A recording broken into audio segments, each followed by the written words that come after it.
찬송가 176장으로 찬송하겠습니다. 176장 찬송입니다.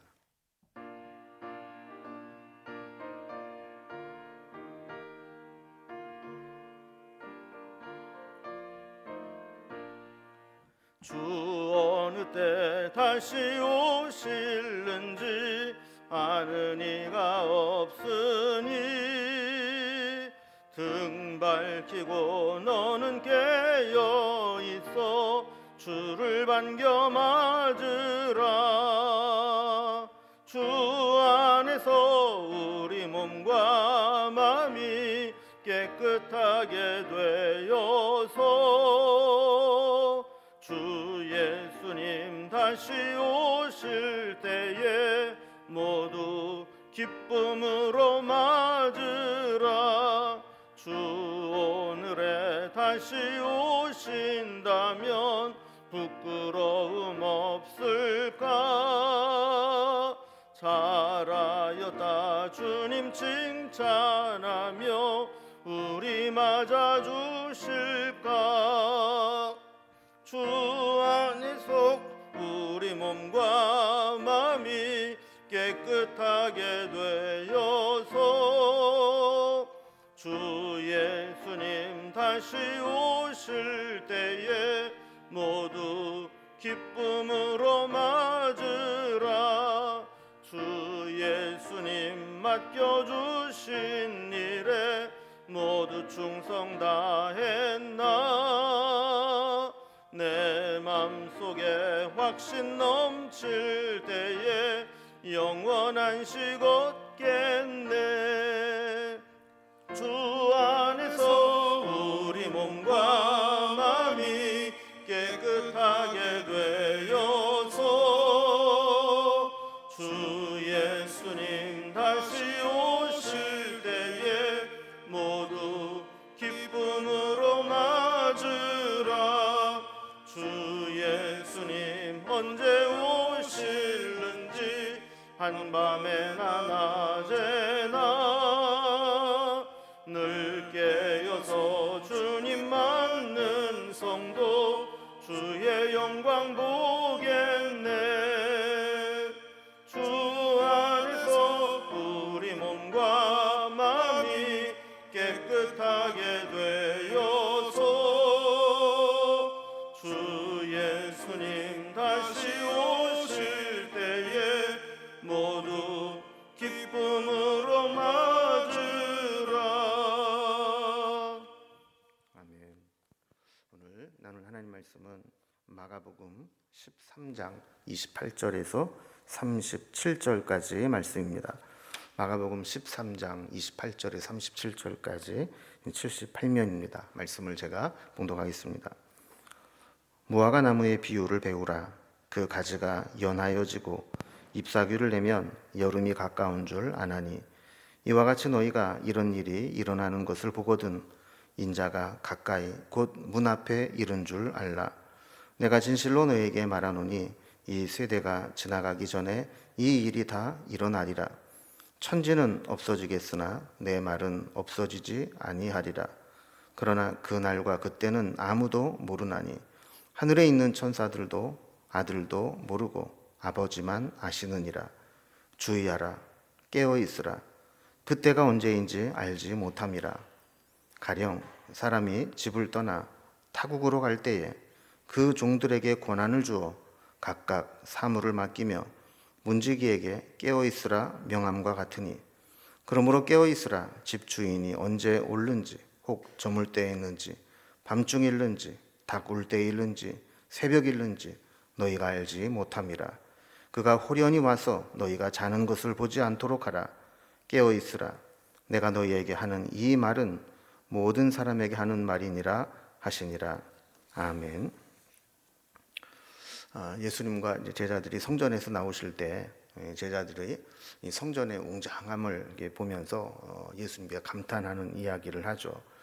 그러나 예수님은 제 기능을 다하지 못하는 성전은 의미가 없고 이제 곧 파괴될 것이다 이렇게 선언을 하시면서 제자들의 질문에 따라서 그 전에 있을 징조와 또 마지막 때 종말에 대한 긴 설교를 하셨습니다. 오늘 이 본문의 말씀은 이 성전 파괴와 또 종말의 때를 어떻게 준비해야 되는가 하는 말씀의 마지막 부분에 있는 말씀입니다. 오늘 본문은 크게 두 개의 비유로 볼 수 있는데, 하나는 이 무화과 나무의 어떤 이 계절적 변화를 통해서 종말의 심판의 시기를 분별해야 된다 하는 말씀이고, 또 하나의 비유는 이 일을 맡기고 집을 떠난 이 주인이 예기치 않은 때에 홀연히 돌아오는 것처럼 청지기는 늘 깨어서 주인 맞이할 준비를 해야 된다 하는 이제 말씀으로 이어지게 됩니다. 오늘 이 본문의 내용을 단락별로 좀 구분을 해보면, 먼저 28절에서 31절까지는 이 무화과 나무의 비유로 이 나무의 어떤 계절적 변화를 통해서 심판의 때, 종말의 시기를 분별하라라는 교훈을 줍니다.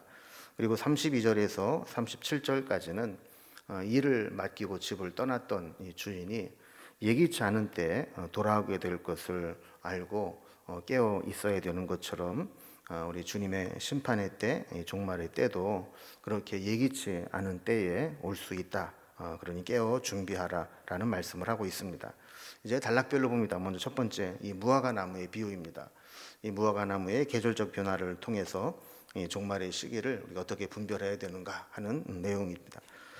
성경이 우리에게 보여주는 이 종말론의 특징은 몇 가지를 살펴보면, 첫째는 종말은 분명히 있다는 겁니다.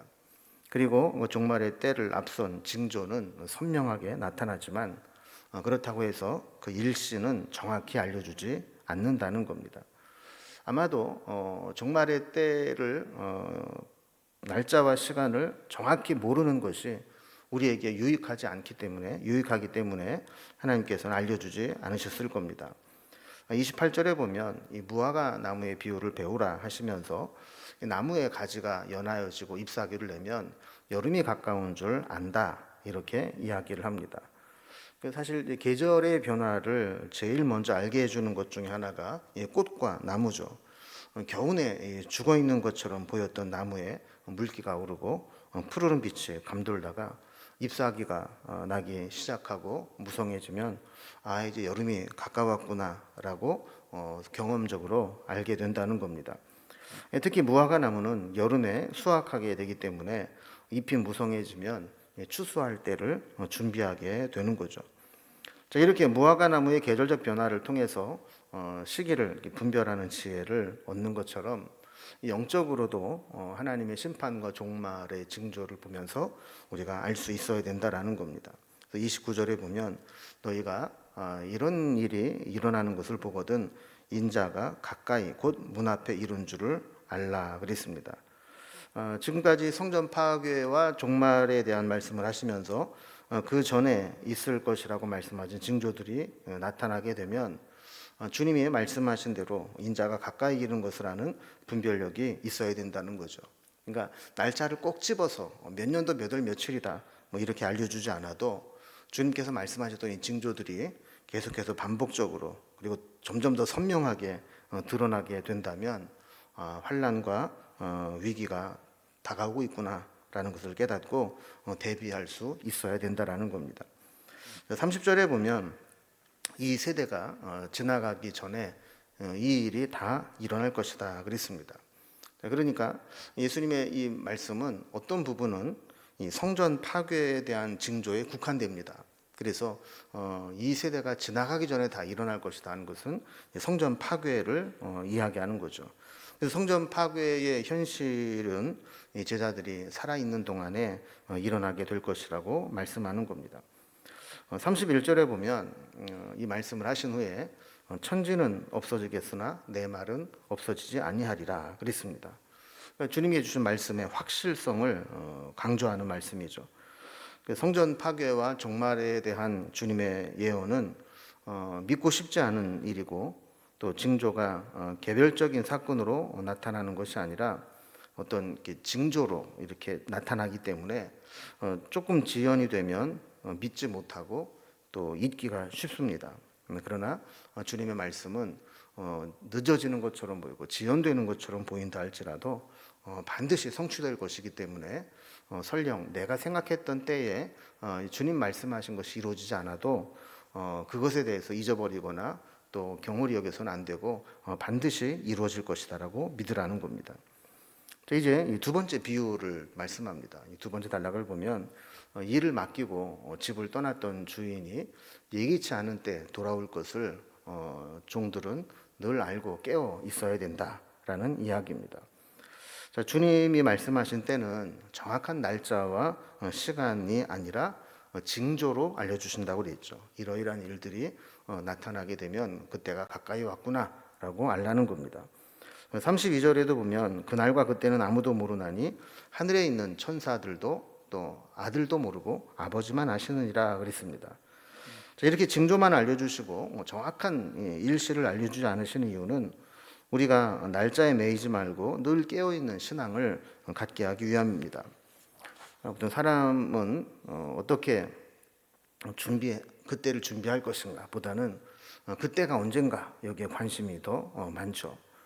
그래서 33절에 보면 주님은 주의하라 깨어 있으라 그때가 언제인지 알지 못함이라 이렇게 단정하시면서 이 성전 멸망 전에도 말씀하신 징조가 있을 것이고 또 종말의 마지막 날에도 이런 징조들이 있을 것이니까 징조를 보고 깨달아 알 수 있도록 깨어 분별하라라는 겁니다. 주의하여 깨어 있으라라는 것이 어떤 것인가를 예를 들어 설명하는데 그것이 아까 얘기했던 일을 맡기고 집을 떠났던 주인이 호련히 돌아오는 그 비유입니다. 자, 이제 34절부터 그 비유가 나옵니다.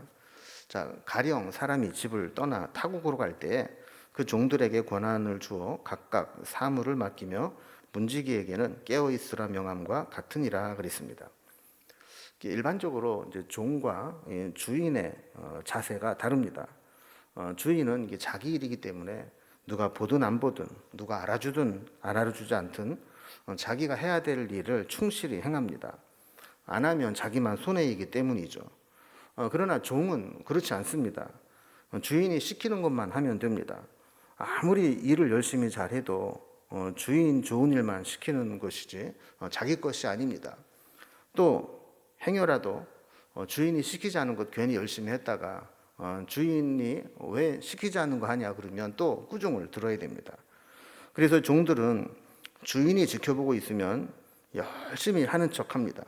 그러다가 주인이 안 보이면 종은 주인이 지켜보고 있을 때만큼 열심히 하지 않습니다. 게다가 이 주인이 외국으로 나가서 언제 돌아올지 모르는 상황입니다. 외국에 나갔다는 얘기는 적어도 꽤 오랜 시간 동안 돌아오지 않는다는 겁니다. 그러니까 주인이 없이 한동안 오랜 세월을 보내게 될 때 종들은 나태하게 지낼 수밖에 없는 것이죠.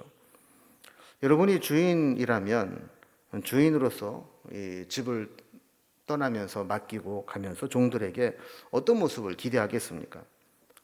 언제 돌아와서 불시에 돌아오더라도 꾀부리지 않고 맡긴 일에 최선을 다하는 모습, 그것을 종들에게 기대하지 않겠습니까?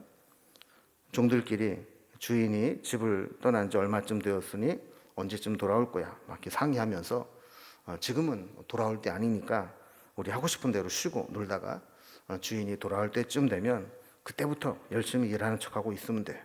이런 모습으로 자고 놀고 있다가 주인이 그 모습을 보게 된다면 그 종들을 어떻게 칭찬할 수 있겠습니까? 주님의 오심도 마찬가지라는 겁니다. 주님께서 승천하시고 다시 오겠다 약속하신 이후에 그 시간이 벌써 2000년이 지나고 있는데 아직까지 주님이 오시지 않았습니다. 그때 우리는 잔꾀 부리지 않고 주님이 맡기고 간 일에 최선을 다하는 청지기의 모습으로 오늘이라도 오실 수 있다라는 마음으로 살아간다면 주님이 얼마나 칭찬하시겠습니까? 그러나 미련한 사람들은 내가 죽기 전에 예수 잘 믿으면 되지, 주님 오시기 직전에 예수 믿으면 되지, 이런 마음으로 시간을 허비하게 되는데 예기치 못한 가운데 주님이 오시면 그때는 책망을 받게 된다는 거죠. 35절에 보면 깨어있으라 재차 강조합니다. 주인은 돌아오기는 하지만 그 시간 정확히 알 수 없습니다. 그래서 그 때가 저물 때일는지 밤중일는지 다굴 때이든지 새벽일는지 알 수 없다. 그러니까 우리가 어느 때 있는지 알 수 없다라는 거예요. 때를 알 수 없다면 어떻게 하는 것이 상책입니까? 언제 오더라도 열심히 일하는 모습을 보이도록 늘 최선을 다하는 것이 상책이라는 겁니다. 36절에 보면 그가 호련히 와서 너희가 자는 것을 보지 않도록 하라 그랬습니다. 주인이 예기치 않은 때 갑자기 도착을 했는데 그때 종들이 다 자는 모습, 노는 모습, 일하지 않고 허송세월 보내는 모습만 본다면 그 종들은 분명히 책망받게 될 것입니다. 맡기고 떠났다는 것은 무제한적인 방종과 자유를 준 것이 아닙니다. 자율적으로 깨어 성실하게 기다리라는 책임이 그 속에 있는 것이죠. 37절을 보면 다시 깨어 있으라 이렇게 강조하시면서 이 말은 모든 사람에게 하는 말이니 누구나 다 깨어 있어야 된다라는 것을 강조하는 겁니다. 오늘 말씀은 이제 종말에 대한 결론적인 부분인데 이 종말의 가장 어려운 점은 곧 오시겠다고 하신 주님이 아직도 오시지 않고 있다라는 겁니다. 그래서 곧 오시겠다고 하는 시점과 주님이 실제로 오시는 그 시점 사이에 우리가 살아가고 있는데 그 시점을 우리가 어떤 자세로 기다려야 되느냐 하는 겁니다. 어떤 말세라고 했다가 말세가 지연되는 것 같으니까 말세 지말 그랬다가 또 말세의 마지막에 말세 지말의 끝부분이다 뭐 이렇게 이야기를 하면서 점점 더 가까워지고 있다라는 것을 표현합니다. 그날이 언제일지 알 수 없지만 한 가지 분명한 것은 우리가 하루하루 지내면서 주님이 오실 날은 하루하루 더 가까워지고 있다라는 겁니다. 주님이 징조로 알려주신 여러 가지 현상들은 점점 더 구체적으로 더 분명하게 더 자주 일어나고 있습니다.